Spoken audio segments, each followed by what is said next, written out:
कि अभी अयोध्या बनी वहाँ पे नहीं है ना भगवान बुद्ध की मूर्ति। फिर जो महाबोधि महाविहार है उसमें क्यों है शिवलिंग।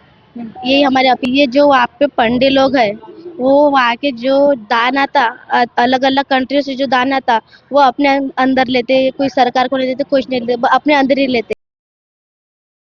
देख रहे हैं बाइट पेन का शीश, एक मुद्दा है जो लगातार सालों साल से चलता नजर आ रहा है। 135 साल से कहा जा रहा है कि जो बीटी एक्ट है उसको रिपील किया जाए, निरस्त किया जाए और बौद्धों को उनका अधिकार दिया जाए। बोध गया में हम देख रहे थे कि प्रोटेस्ट चल रहा था, लेकिन उसके बाद अब तस्वीरें लगातार बदलती नजर आई।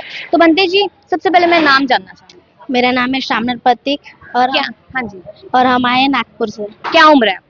14। अच्छा, किस तरीके से, मैं पहले तो ये जानना चाहूंगी कि आप बौद्ध भिक्षु बने, स्टार्टिंग क्या रही इस पूरे सफर की? पूरे सफर के मेरे को अब 3 साल हो गया। बौद्ध भिक्षु बनाए थे नागपुर में बने थे। अभी जो महाबोधि महाविहार मुक्ति आंदोलन चालू है 25 और 26 को जंतर मंतर में बहुत बड़ा 2 दिन का धरना आंदोलन है। तो ज्यादा से ज्यादा अपील करते हैं कि वहाँ पे ज्यादा से ज्यादा पहुंचिए भारी संख्या में। तो आपने इस मुद्दे को कैसे देख रहे हैं? आप 14 साल की उम्र है कि बीटी एक्ट जो है उसको रिपील आखिरकार क्यों नहीं किया जा रहा? कहाँ दिक्कत आ रही है? दिक्कत ये आ रही है जो वहाँ पे पंडित लोग हैं वो वहाँ के जो दान आता अलग अलग कंट्री से जो दान आता वो अपने अंदर लेते, कोई सरकार को नहीं देते, कुछ नहीं देते, अपने अंदर ही लेते। और जो अपना जगन्नाथ मंदिर है उसके नाम से कई स्कूलें चल रही, कई हॉस्पिटल चल रही। महाबोधि महाविहार के नाम से एक भी स्कूलें नहीं, कुछ नहीं चल रही है। बस ये अपील है, इसलिए बस बीटेट 1949 रद्द किया जाए। तो लेकिन आपको नहीं लगता कि वहाँ पे जो पंडित लोग हैं इतने समय से वो आस्था कर रहे हैं, अगर उन चीजों को हटाया जाए तो उनको ठेस पहुंचेगी? ऐसे कैसे? जैसे कि अभी अयोध्या बनी वहाँ पे नहीं है ना भगवान बुद्ध की मूर्ति। फिर जो महाबोधि महाविहार है उसमें क्यों है शिवलिंग। यही हमारी अपील है, इसलिए बीटेक 1949 रद्द किया जाए।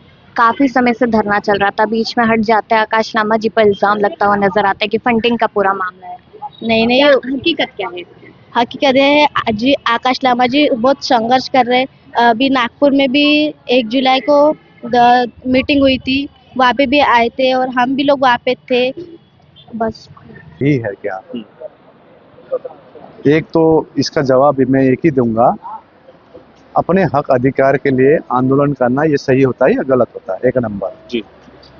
आज बौद्धों की जो मांग है 134 सालों से, जो हमारी सबसे पवित्र जगह है महाबोधि महाविहार बोध गया, वहाँ पर एक कानून है बीटी एक्ट 1949 जिसके आधार पर सिर्फ 9 मेंबर में 4 मेंबर खाली बौद्ध है। ये सही है क्या? आप एक प्रश्न उल्टा करता हूँ मैं आपसे। मस्जिद में मुसलमान कमेटी में होता है, चर्च में क्रिश्चियन होता है कमेटी में, होल कमेटी। भले वो सरकारी ट्रस्ट है, सरकार की तरफ से कोई एक एसडीओ बीडीओ या कोई डीएम रहे उनके निगरानी में, लेकिन चर्च में तो क्रिश्चियन ही रहेगा, हिंदू के मंदिर में हिंदू रहेगा, ठीक है ना? या ट्रस्ट बनाकर रहे, जो भी रहे हिंदू ही रहेगा। तो मैं आपसे एक प्रश्न करता हूं कि बौद्धों की मक्का है, ये होलीएस्ट प्लेस महाबोधि में, वहां पर 4 ही बौद्ध है, वो क्या सही है क्या? इसीलिए ये संघर्ष 134 साल से चल रही है। पिछले 3 सालों से ऑल इंडिया बुद्धिस्ट फोरम और ऑल बुद्धिस्ट ऑर्गेनाइजेशन की तरफ से काफी शांति रैली की गई, ज्ञापनें दी गई, नेशनल माइनॉरिटी कमीशन के साथ 4 बार मीटिंग हुई, कुछ इसका कुछ रिजल्ट नहीं निकला। मेरा क्वेश्चन बिल्कुल यही था कि क्या ये सही है? मतलब सही है कि जब आप ये बता रहे हैं कि क्रिश्चियनों का अपना एक धर्म है, उसका अपना लॉ है और जितनी भी चीज़ें हैं उन्हीं के पास हैं, जैनियों के पास हैं, हिंदुओं के पास हैं, मुस्लिमों के पास हैं, इवन जो ईसाई हैं, जो सिख धर्म को मानते हैं वो भी हैं। तो बौद्धों के लिए वो इस चीज को सही क्यों नहीं मान रहे? मेरा ये क्वेश्चन इसलिए। देखिए, आज आप जब सब धर्मों को वो अपने राइट्स दिए हुए हैं तो बौद्ध धर्म को क्यों नहीं दिया जा रहा? देखिए, बौद्ध कभी भी अपनी आवाज, आप अब देखिए 25 साल के गैप था, बनते सुरेश देसाई ने जब आंदोलन किया, उस 25 साल के बाद हम लोग सड़क में उतरे हैं, लेकिन शांति प्रकार से। हम शांति में विश्वास करते हैं, तो शांति का मतलब सरकार को ये लग रहा है कि सहमत है। शांति का मतलब सहमति नहीं होती है। हम तो यही मांग कर रहे हैं पूरा बीटी एक्ट 1949 को निरस्त किया जाए, आप यदि उदाहरण दे रहे हैं कि विष्णु का अवतार है, आप मान रहे हैं, हम तो नहीं मानते, हमारे कहीं त्रिपिटक में कहीं लिखा भी नहीं है। और यदि विष्णु का अवतार मानते भी है तो एक भी विष्णु का मंदिर दिखा दीजिए, भगवान बुद्ध का मूर्ति हो वहां पर हो, एक भी भिक्षु दिखा दीजिए कमेटी में हो। आज देखिए देश जाग चुका है, बहुजन समाज जाग चुका है, अपना इतिहास जान चुका है, और मैं कहूं आने वाले दिन पूरे भारत बुद्धमय बनने वाला है। यदि ऐसे भारत बुद्ध में कैसे बनेगा? जो बौद्ध अनुयायी हैं, जो बौद्ध भिक्षु हैं, वो बौद्ध धर्म को पूरी तरीके से एक तो ग्रहण नहीं कर रहे हैं। मैंने कहा दूसरी बात ये कि आंदोलन में वो लोग आ नहीं रहे हैं, तो फिर आंदोलन उग्र रूप या फिर ज्यादा आंदोलन कैसे हो पाएगा? आप मेरी बात समझे नहीं, मैंने बुद्धमय बोला जी। बुद्धमय मतलब बुद्ध की राह पर, शांति की राह पर, करुणा की राह पर। आज 120 देश में, जिस देश में बुद्ध धर्म का, बौद्ध धर्म का जो उत्पन्न हुआ है, यहाँ से 120 देश में फैले हैं, ये बुद्ध के विचार से है। मैं बुद्ध के विचार का बात कर रहा हूँ, शांति, करुणा, मैत्री, मुदिता, भाईचारा, समानता, इस विचार का मैं बात कर रहा हूँ। निश्चय भारत, क्योंकि देखिए विश्व गुरु जब बुद्धमय नहीं होगा, देखिए हम लोग जब बुद्धमय नहीं होगा तो विश्व गुरु की कल्पना मत कीजिए जी, क्योंकि पाखंडवाद में कुछ है ही नहीं, हमको बुद्धि का प्रयोग करना पड़ेगा। नहीं, मैं आंदोलन पे आ रहा हूँ। मैं ये जानना चाह रहा हूँ कि आंदोलन लोगों से होता है और लोग ही वहां पर पूर्ण तरीके से नहीं पहुंच रहे हैं। जितने भी परसेंटेज हम भारत में हैं लोग, अगर वो सब लोग भी पहुंच जाए तो शायद एक आंदोलन, बहुत बड़ा आंदोलन हो सकता है।